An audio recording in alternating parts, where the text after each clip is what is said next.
Olá, meus irmãos, bom dia. Vamos fazer um vídeo aqui hoje sobre confissão, as confissões, né?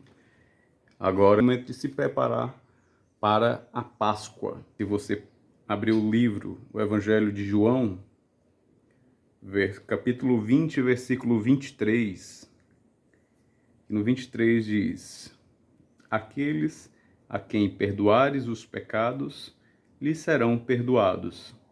Aqueles a quem os retidos, lhes serão retidos. Então nós já temos embasamento na Sagrada Escritura.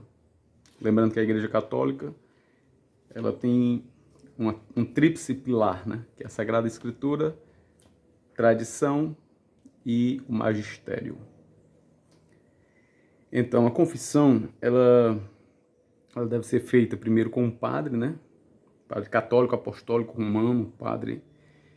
E a igreja pede que se faça no mínimo uma vez por ano, né? Num período quaresmal, que é o que estamos vivendo aqui. Quaresma é esse tempo de 40 dias, da quarta-feira de cinzas até domingo de Ramos. A base de uma boa confissão é o arrependimento. Não pode ter intenção de fazer novamente. Você já não pode se confessar sabendo que você irá fazer aquilo novamente. Não há absolvição pelo sacerdote se não houver arrependimento do pecado. Ok? Isso aqui é uma coisa que tem que ficar fixada. O pecado, ele não é o que você sente. O pecado é tudo aquilo que machuca a Deus, que você faz contra Deus. Entre parênteses, machuca, que Deus não pode ser machucado, né? Mas é tudo aquilo que vai contra. Podemos pegar os 10 mandamentos como noção do que é o que não é. As 2 tábuas da lei, né? Que são os 10 mandamentos. Ok? Eu vou recitar, eu acho que você já sabe, mas amar a Deus sobre todas as coisas, não tomar seu santo nome em vão, guardar domingos e festas, honrar pai e mãe, não matar, não pecar contra a castidade, não furtar, não levantar falso testemunho, não desejar a mulher do próximo, não cobiçar, não desejar a mulher do próximo e não cobiçar as coisas alheias. Ok? Se você está com dúvida do que é o que não é pecado, você pode se basear pelos 10 mandamentos. E quem vai se confessar deve ser o seu próprio acusador. De tudo que você fez, você deve se acusar. É o que eu estava falando antes. Não é o que eu estou sentindo. Um exemplo. Hoje eu fui para o padre me confessar, né? E disse que estava me confessando: Padre, eu estou me sentindo mal porque eu briguei com o meu filho e bati no meu filho. O pecado, ele sempre vai começar no pensamento. Se você está pensando em determinada coisa, o pecado está sendo construído ali. Caso você já consiga tirar aquilo da sua cabeça, vai ficar mais fácil. Que existe 2 tipos de pecado, né? Para a igreja. Pecados mortais e pecados veniais. Pecados veniais são os pecados mais leves, né? Aquele pensamentozinho, aquelas coisas mais leves. Esses pecados mortais são o que você vai aqui são os 10 mandamentos. Porque para ter o pecado, esse pecado que eu estou dizendo mortal, você deve ter a plena consciência do que você está fazendo, mas o livre consentimento. Se eu não tiver a consciência que aquilo é pecado, eu não vou estar fazendo um pecado grave. Ou se eu tiver a consciência, mas não tiver o consentimento daquilo. Tá entendendo? Se uma pessoa furtou determinada coisa, eu não sabia, e ela me deu aquilo de presente, né? Eu não tinha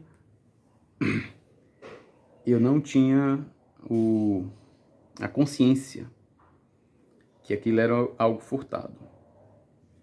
Não sei se deu para ser claro, né?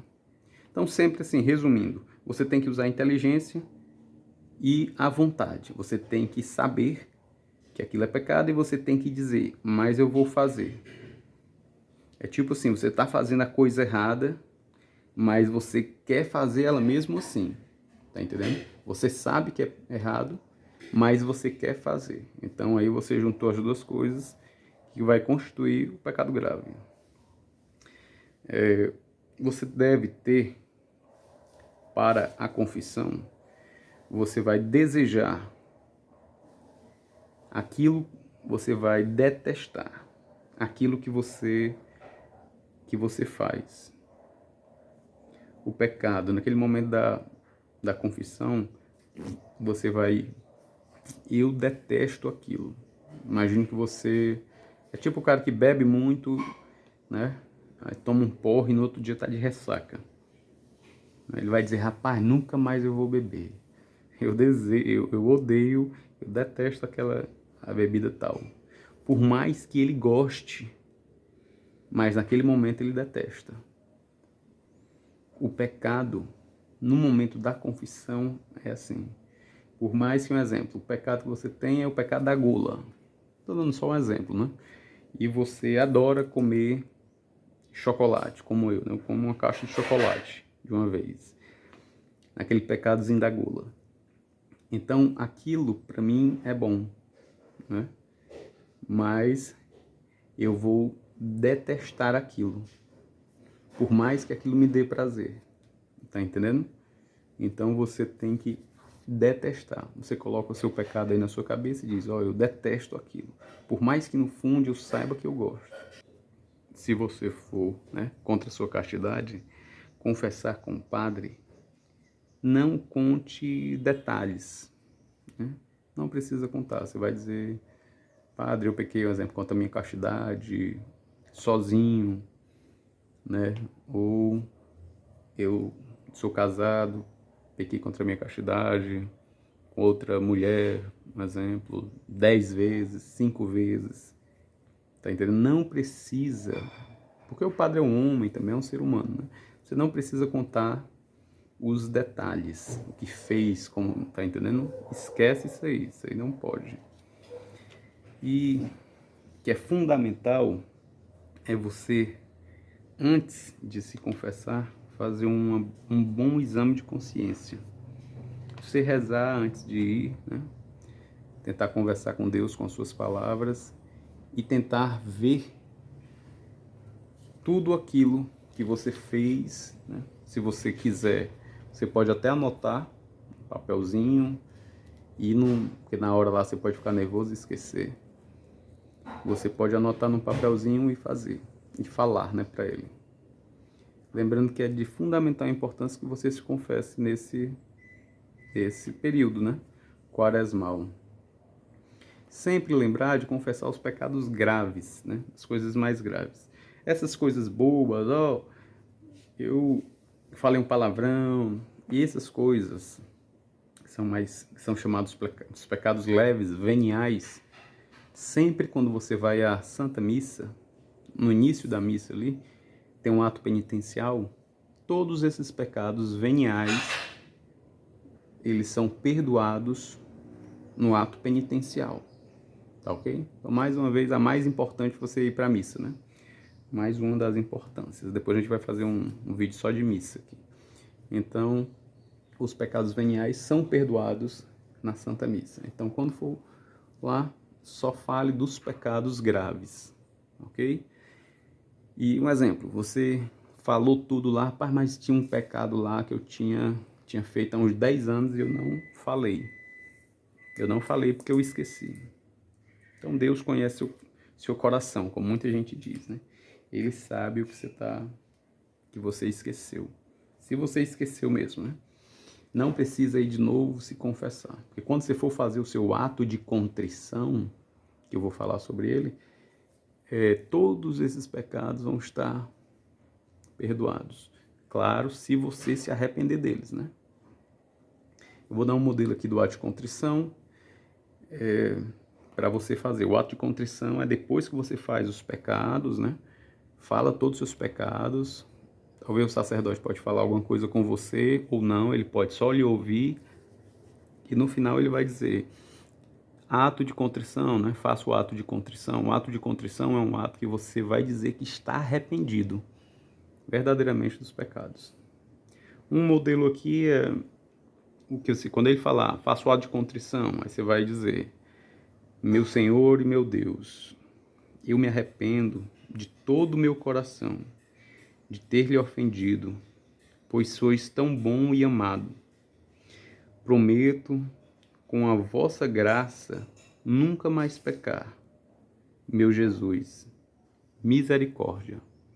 Amém. Beleza? Aí depois você vai fazer o ato de contrição, o padre vai dizer sua penitência, né? Ele vai dizer algumas, o que você tem que rezar, né? Então, quando ele falar, um exemplo, as penitências, já faça logo, né?